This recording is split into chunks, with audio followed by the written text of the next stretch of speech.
such a powerhouse hero like Tundra when they're just probably going to first pick it.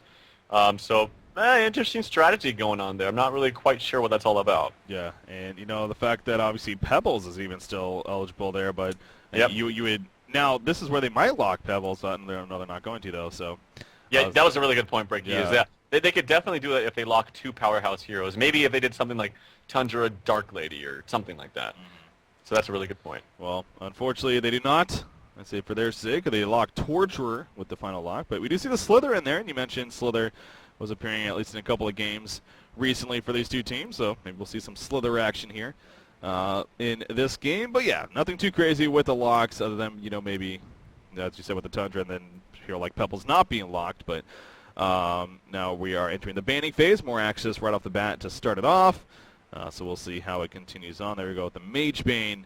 We did see Silhouette banned as well last time, I believe. So definitely these two teams respect the Mage Bane and Silhouette. Dark Lady, though, she passed through it all. Picks, ban, locks, and wasn't touched. There we go with the Pebbles ban, actually by Cats. So I guess Cats doesn't feel confident in playing Pebbles here.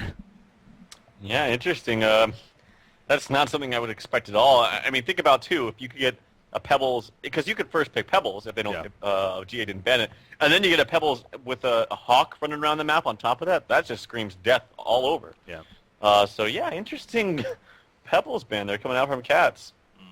Interesting logic. Indeed, it would be fun to see, kind of get in their head a little bit, but we don't have that technology. Silhouette and Magmius to follow that up. And now with one more ban remaining, we'll see what it is. As always, still a lot of options on the board as far as who could be banned.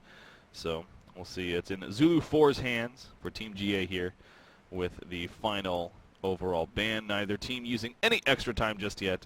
Kind of flying through these first couple of initial phases here. So, I would love to see Berserker again, man. I know you didn't get the chance to cast the replay with me yesterday, but man, that was fun. That was a lot of fun to see Berserker, and I've said from the very beginning, as soon as he came out, this guy is actually going to have an impact on the competitive scene.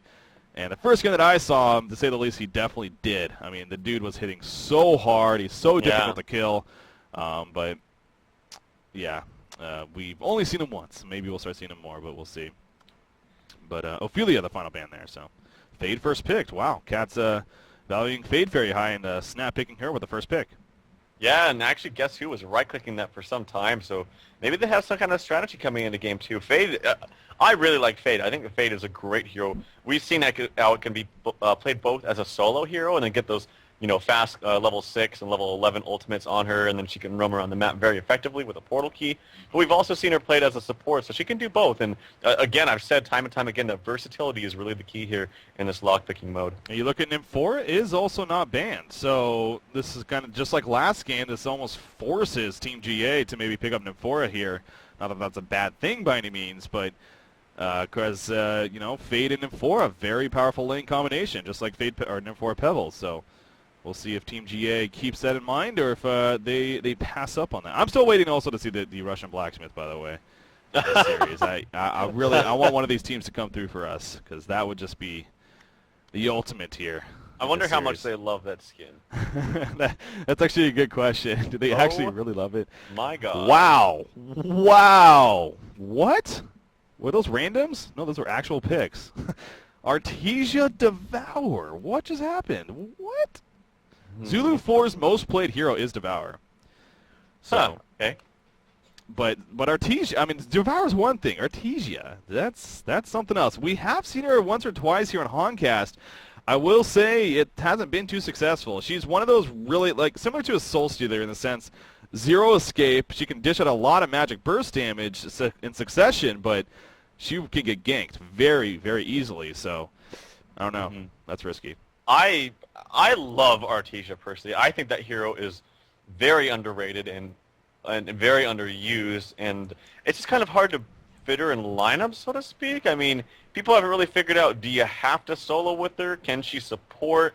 Can she hard support? I mean, she does have an ultimate that you can throw down, and again, it's one of those level 6 things. It's like you don't need any farm for this ultimate to be good. Yeah, you can get spell shards on her to boost it, but that's not really necessary.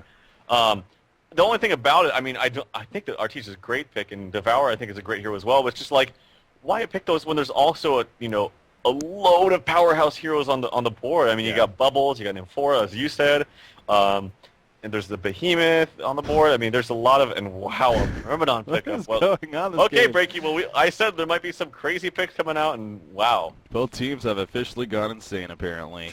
Cat. Oh man. Oh, what is going on? Are they just? Did they just not care anymore? I mean, is this just simply gone to the point of screw it? Let's just do what we want. I don't know. This is something. Nighthound. Fun. Now, double viz strat. That's what I was just about to say. I mean, on a serious note, that's very. Oh, there you go. Well, we're just going to go ahead and pick up this hero that counters invisibility heroes with his ultimate. So, I was just about to say, though, I mean, that's very risky because Revelations, Dust, Pestilence, excellent to have. They don't pick up against the. that. Oh man, they could have a Fade Tundra combination. I just don't understand it. I mean, I know a lot of the Southeast Asian teams for a while there too didn't value Tundra at all, but then they started to realize, oh wow, this hero's pretty friggin' good. The hero is just a powerhouse, and it really, you got to learn how to play it because teams will abuse it and play it. And still, Tundra not even picked. I am just, oof. Maybe he'll get picked here. I don't know. This game. Tundra completely passed up. Moon Meander on the stream, I think he would have a hernia. He would flip out. Yeah. Well, that's not rare, but anyways, wow. Yeah. I mean, I don't know what to make of this. We'll start with the Legion team. Okay, so wow, Myrmidon, Torturer, Fade, Nighthound, and Andromeda. Okay, let's try to calm things down a little bit and look at this. And so, any idea whatsoever on how we should expect to see these? Are we going to see a Tri-Lane Fade? I mean, I'm trying to Nighthound, I guess. I don't know. I think they're going to do the same exact thing they did last game. Just I don't know. I think they might go an Andro Torturer again, like they did last game. It had some success. Maybe a Fade solo mid and like a Nighthound Myrmidon bottom? Question mark? I don't know.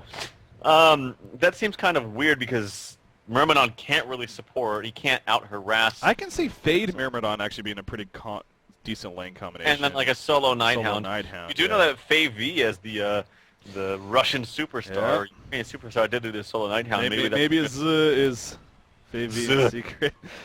maybe. All right. Well, thank God there's no pause to start this off because we are going to get an idea right away of how the lanes are going to look. So it is going to be Myrmidon, Fade bottom it looks like, Andromeda Nighthound middle, and that means Torturer going to be soloing Suicide, not usually a hero you want to Suicide with, but that's what they're going to be doing, and it sounds like you're not a huge fan of that. No, I mean, that makes her so susceptible. Any kind of movement from this mid, and it looks like they're actually going to dual lane mid as well in the Hellborn team with a Devourer and a Slither. I've never seen these things before. Double slow, man. That's powerful. Yeah. The Aluna Pestilence is going to do quite well down here, actually. And Pestilence should get a good farm. Artesia in the top lane solo, I mean, she should fare very well against this Torture, but the fact that any kind of movement here from this Slither around the top rune or bottom rune or anything, and he goes out of vision, I mean, that's got to make Torture a little bit scared. And any time he wants to gank, pretty much, she's going to die. Yeah. And they're kind of moving things around here, it looks like. See, the greatest thing about this is that, you know, we talk so much about lockpicking and hyped it up, and for good reason. But a big strategy we talk about is locking a lot of troll heroes, forcing teams to pick them up, and we've seen cases like that. We've seen Blood Hunters, you know, our Gauntlets, our Berserkers the other day, Madmans. But you look at this game and you would think, oh, well, all these heroes were picked up because they were locked and forced to be picked. No. Artesia, Pestilence, Nighthound, Fade, they were all picked in the regular picking phase. Devourer, Myrmidon, they were all picked in the regular picking phase. So it wasn't even because they were forced to necessarily, which is really what makes this crazy. But yeah, we see the adjustments happening from both sides. Artesia and Torturer there, instead of top, they're going to meet up in middle. You think that's going to fare better for Torturer? I don't know. I don't know if you've seen some good Artesia play, but that hero is a powerhouse in mid. Yeah. If he plays it right, you can really start spamming at level 1. I hope I see him do that, but I haven't seen him do it yet. That magic damage just is so high, and the slow combined with it. And then you get the level 2, the passive ability that shoots out those little balls of magic damage as well. I mean, that hero dishes out a lot of damage. It's kind of even, I mean, Torture is an amazing solo in her own regard, so that should be an interesting matchup.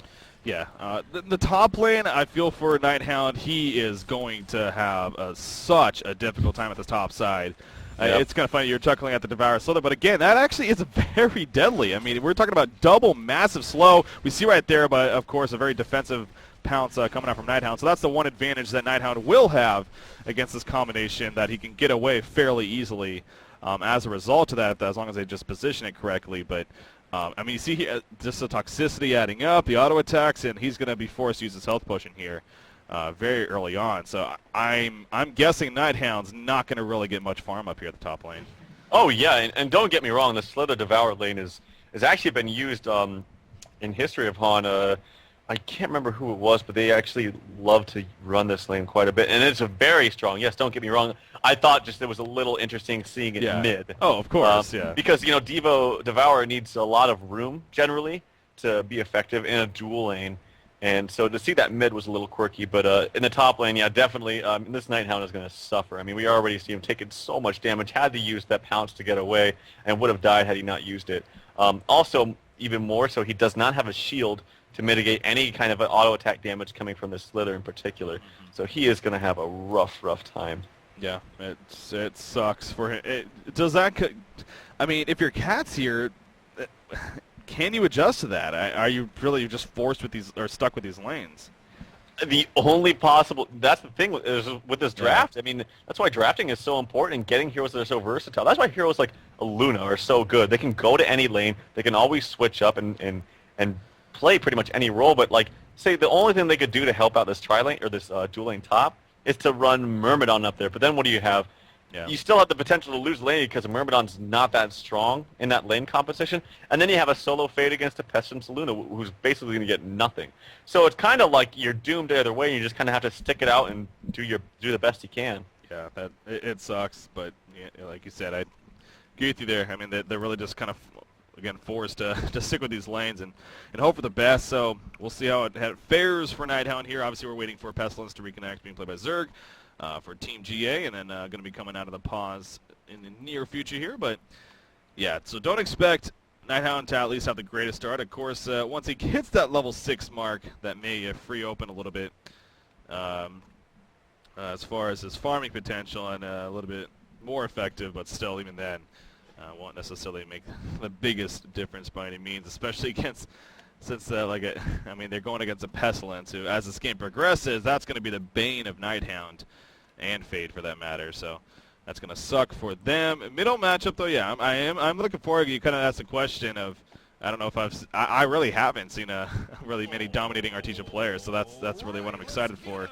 Being played by Zulu4 here for Team GA. Of course, he played the Pebbles last time and did just fantastic. So middle matchup though, and you see very, very passive play from Torture coming out, sitting way far back, maybe trying to get himself as much range as possible so he can dodge those magic missiles, arcane missiles, I guess, if they're attempted here, which is now level 2, of course. So we'll see how that plays out. And Pestilence at the bottom lane taking a little bit of pressure. So it seems like the bottom lane, though, that's where the Legion team may be able to make something happen.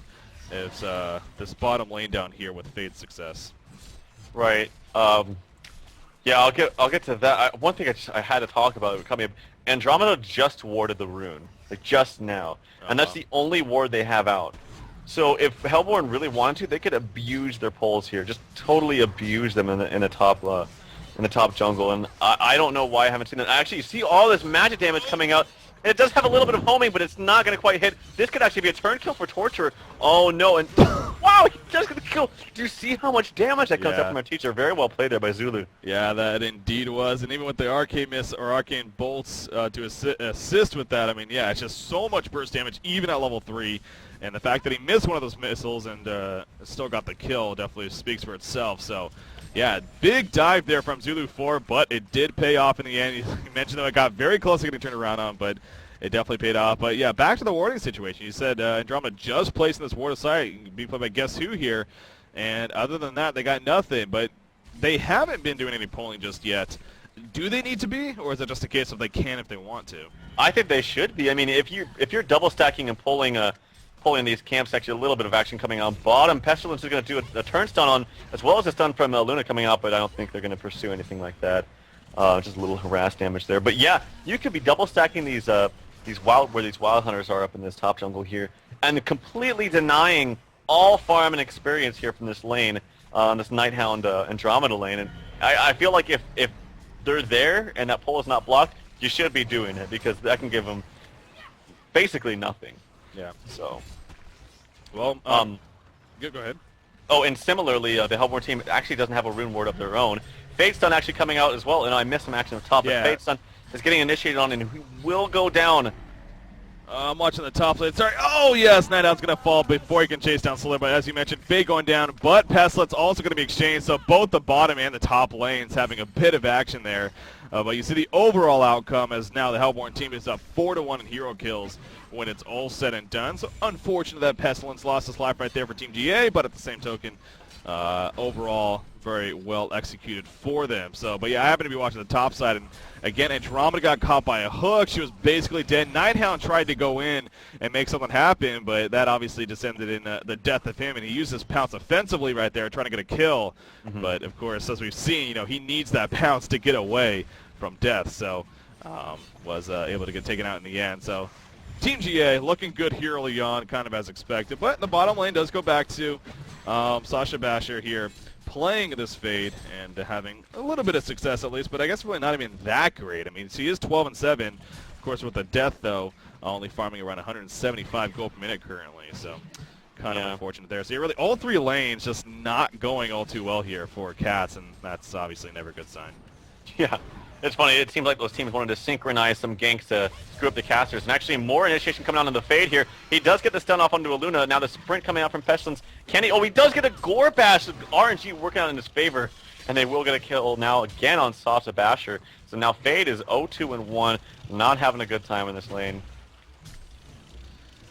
Yeah, it's it's continuing to go downhill here for Cats, and this is where it's kind of unfortunate, because again, with so many crazy picks in this game, you kind of hope that at least it does get to play out a little bit, and you get to see more and more of how it advances on. Just a really entertaining game, but just simply put, be honest, Team GA is in a very good spot here off the bat, and it's going to be really, really difficult for Cats to recover. I mean, overall, in fact, I'm going to pull up the GPM chart here. That kind of explains itself on how successful the Hellborn team is right now. Nighthound just cannot get anything going here at the top side. And even when he does level 6, I mean, don't expect him to just take off by any means. I mean, sure, it may help very, very small, but it's not going to be like, okay, he's level 6, don't worry, we're going to recover now, just because he can go invisible every now and then in between creep kills. So, yeah, it's very, very difficult here for the Legion side. And I mean, I kind of want to ask, what do they need to do to make things better, but I don't know if there is like a set answer to that. But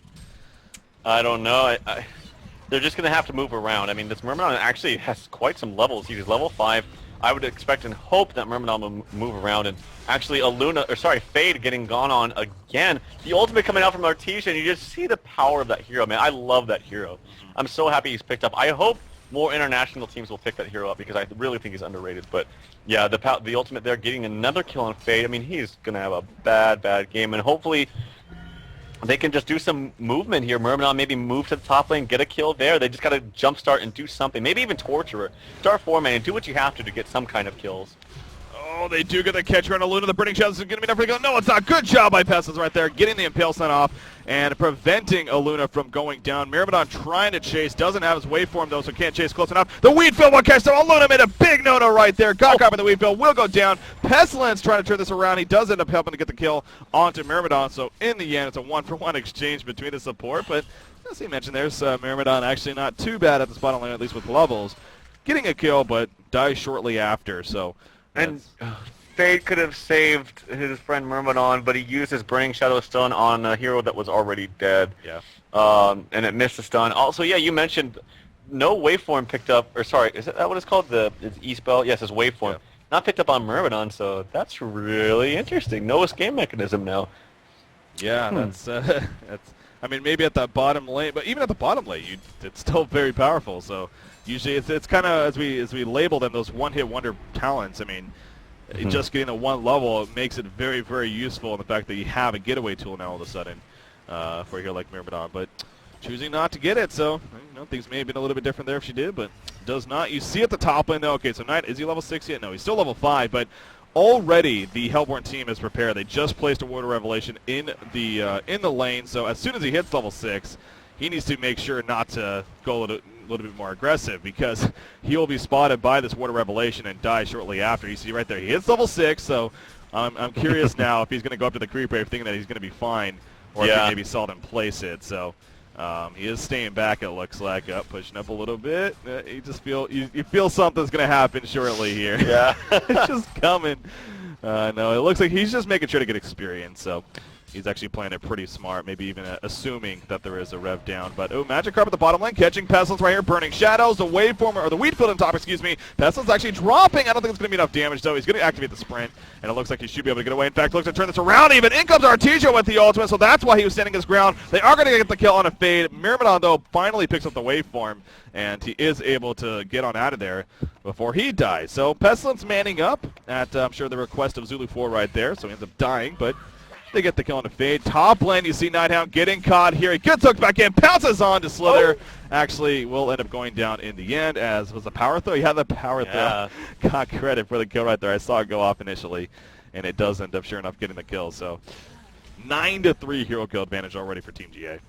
Yeah, and this Torture is really not having a good time in the mid lane either, so it's not like he's going to salvage anything going on for Cats. I was going to mention something about that little screw. Oh, Myrmidon, yeah, picked up his waveform at level 6, so has no ultimate now.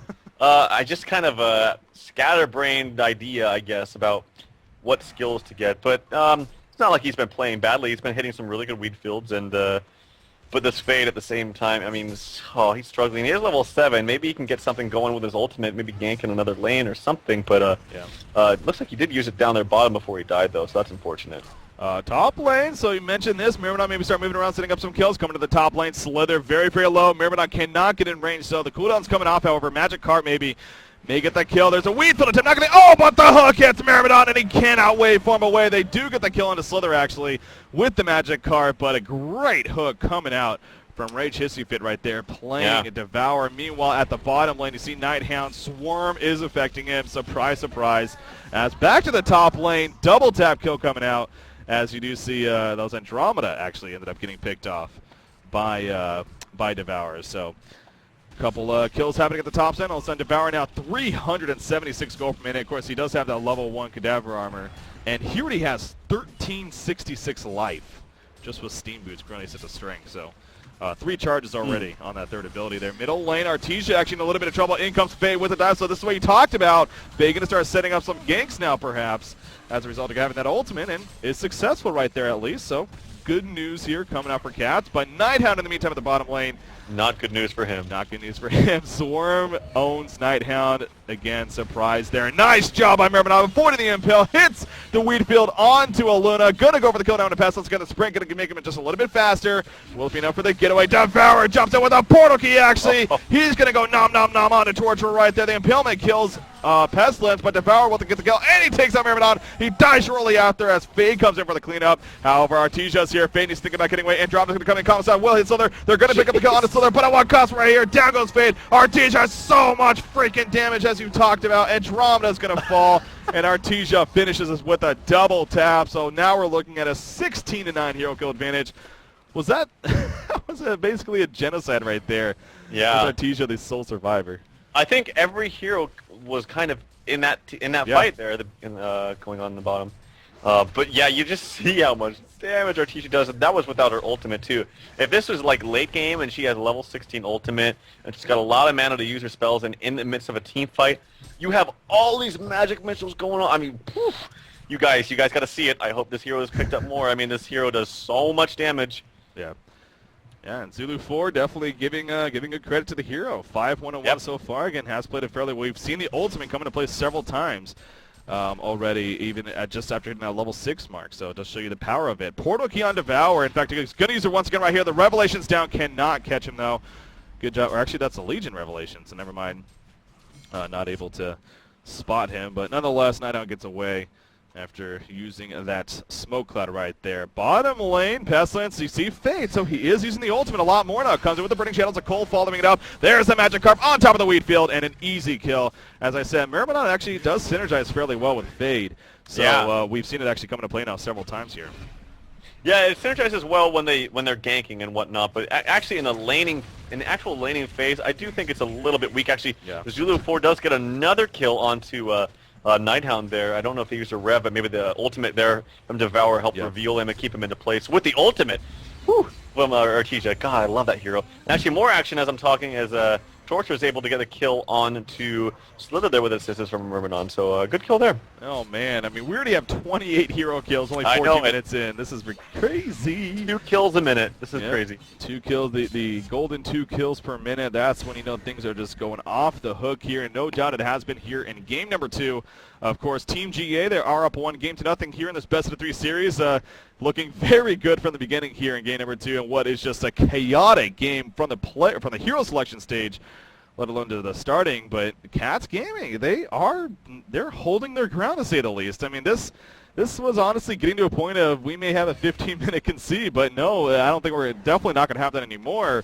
Let alone Team GA. It's not as big as maybe it could have been. Now, on that note, however, they still are up by 5,000 gold and a 2,200 experience lead. So coming up to the 15-minute mark here, definitely in the lead, but at least our Legion team is holding their ground and at least attempting to recover here. And I think DreamhoN definitely been a big part of that. I mean, 7-3-3, DreamhoN's score, fantastic.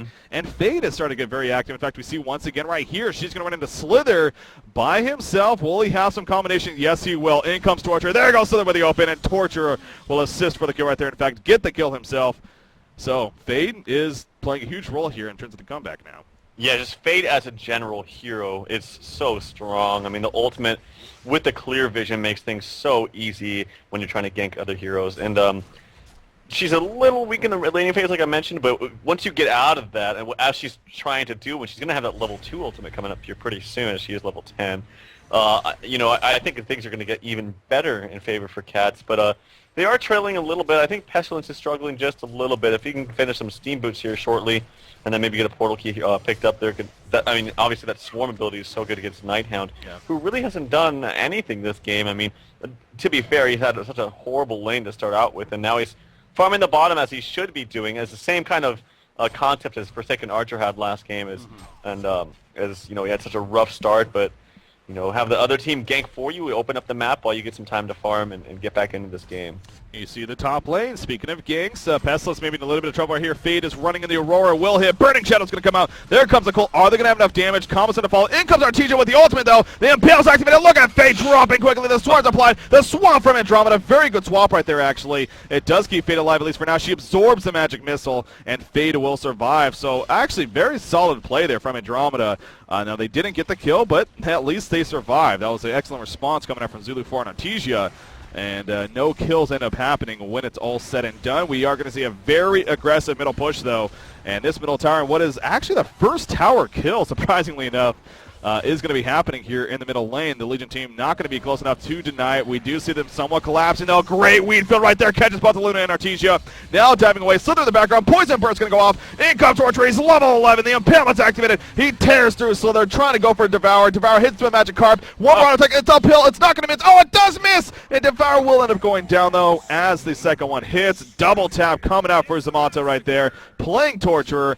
And actually, again, our Legion team, Team Cats Gaming, they are making somewhat of a comeback here as they hold their ground yet again. They're definitely making a comeback. They're doing a great job of getting some kills here, and all at the same time, Nighthound is free farming this bottom lane, trying to jumpstart his farm yet again. He's up to 200 gold per minute now. And it just seems like some kind of sloppy fights going on from Team GA. And actually, I was going to mention, Artesia, his ultimate is much more effective when you channel that Dance of Death beforehand, because then you get the arcane missiles like one after the other. Right? It like builds up charges, so to speak, so you can cast them very, very quickly, one after the other. And I don't think she did that as she cast the ultimate. Maybe she was just kind of casting it really quickly to do any kind of assistance she could for Pestilence there. But watch that in the future if you can, and see if she does get that channel off before she uses her ultimate, which is called Essence Projection, because it really improves the rate at which you can spam those arcane missiles. Definitely, yeah, definitely good to have some insight there. And again, a hero we just, as you put it, we should see more, and hopefully we do see more. But we really just have it here on the competitive scene. So, so good information to use right there for even the public players. But as far as this game, again, 17-15 hero kill lead still in favor of Team GA, but that has completely condensed to only two kill difference now, of course, and an experience lead even for Cats Gaming. They're still down by 3,400 gold, but an experience lead. Meanwhile, in the middle lane, Myrmidon actually in a little bit of trouble right here, going on the slither, but out comes the invisible pestilence. Myrmidon waveforming away, though. He does have the Forced Evolution ultimate if he finds it necessary to use, but I don't even think it's going to be necessary. Oh, he gets caught by the Poison Spray, actually. There's the red power throw, and Myrmidon is going to end up taking it. Where's the Forced Evolution? He doesn't get it off in time. That probably wouldn't have saved him, but still, at least I'd like to see the attempt right there. But it's still a good catch there from the Hellborn team. Completely collapsing. But again, while that's happening, some split pushing going on here at the bottom and the top lane as NightHound and Fade are starting to pick up more farm. And look at this, NightHound and Torture both having Mighty Blades. So again, my guess would be early Shrunken Head pickups here on these two heroes. And I think especially in this game, that's definitely the correct choice. I know, I think pretty much all the damage, except for maybe Pestilence, but not even right now, all the damage is going to be magic damage, and until Pestilence, who is the one hero on their team that's kind of really struggling, along with Slither, but that's kind of like a hard support role.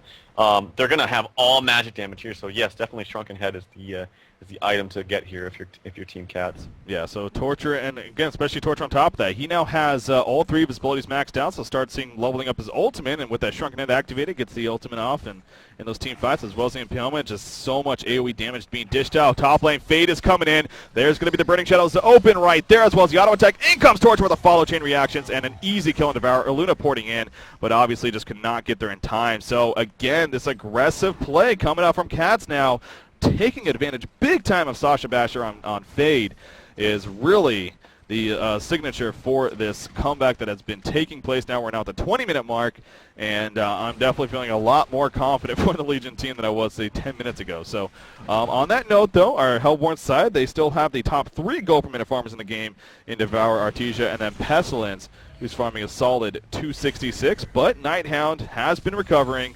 As we talked about earlier, he's now level 11, and he has found his way up to 220 gold per minute here, and is now even free farming the middle lane a little bit. So the pace is definitely starting to go much more in favor of Cats Gaming, it seems like. Yeah, and I think the Team GA doesn't really know how to go about it right now. One thing you got to do against the Fade, I mean, obviously Fade is so good at ganking. If you're standing more as a team and kind of doing some team pushes, and that's what they're doing right now, actually, except for Artesia is in the middle lane and might get caught here. The swap coming out as well as the smoke and the stun from Andro, and then the combo coming out from Fade as well, and that just bursts him down. So they're able to get the tower kill as well as a kill on Zulu 4, and that's a great turn of events. Although in the meantime, they are getting a counter push here for Team GA as they get a tower in the top lane, but I definitely think that Cats got the better exchange out of that. Yeah, the tower and the big Artesia kill, no doubt. Really good. Again, NightHound continuing to freely farm here. Is now moving up to 255. He just purchased his Warhammer, so on his way to a Shrunken Head. And look at that. Fade picking up a Codex here